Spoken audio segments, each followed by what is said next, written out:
मैंने कविता लिखी थी, कभी एक बंदे को सुना था मैंने, उसका नाम मुझे अभी याद नहीं आ रहा है। इसने लिखी थी क्यों सड़क पर खून है, तारीख कब का जून है, उसका नाम पता नहीं क्या है। उसके बेस पे लिखी थी मैंने कि घर से निकलकर मैं जैसे ही मुड़ा, बढ़िया कविता है, आप लोग सुनने में मजा आ जाएगा। बहुत बढ़िया। मैं मनोज भाई को सुन कि घर से निकलकर मैं जैसे ही मुड़ा एक हुजूम सा चौराहे पर खड़ा। बहुत बढ़िया है। घर से निकलकर मैं जैसे ही मुड़ा एक हुजूम सा चौराहे पर खड़ा।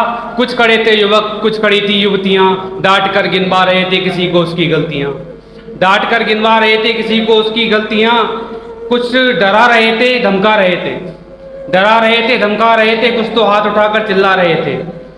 झांका जब मैं भीड़ में, हुआ थोड़ा गंभीर में, लड़का खड़ा था सांवला, चोरी का था वो मामला।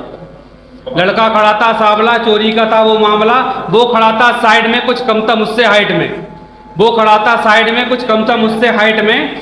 मासूम सा चेहरा उसका, मेरे पास जाते ही वो सिसका। मासूम सा चेहरा उसका, मेरे पास जाते ही वो सिसका। मैंने पूछा क्या बात हुई, तो कई आवाज एक साथ हुई। मैंने पूछा क्या बात हुई, तो कई आवाज एक साथ हुई। सब मिलकर नाराज ये बता रहे थे, इसने खाना चुराया है ये बता रहे थे।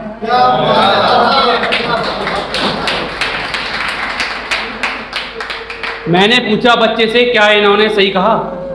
मैंने पूछा बच्चे से क्या इन्होंने सही कहा। वो कुछ ना बोला, कुछ ना बोला, बस पेट पकड़ कर रो दिया। वो कुछ ना बोला, बस पेट पकड़ कर रो दिया। मैंने पूछा भूखा था तो मांग कर क्यों नहीं लिया। मैंने पूछा भूखा था तो मांग कर क्यों नहीं लिया। उसके क्रोध के आवेश में देखिए बच्चा किस तरह मतलब उम्र की सीमा भूल गया।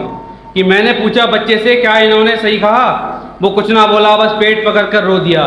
मैंने पूछा भूखा है तो मांग कर क्यों नहीं लिया। वो बोला मांगा था कई बार मैंने, लेकिन इसने नहीं दिया। मांगा था कई बार मैंने, लेकिन इसने नहीं दिया।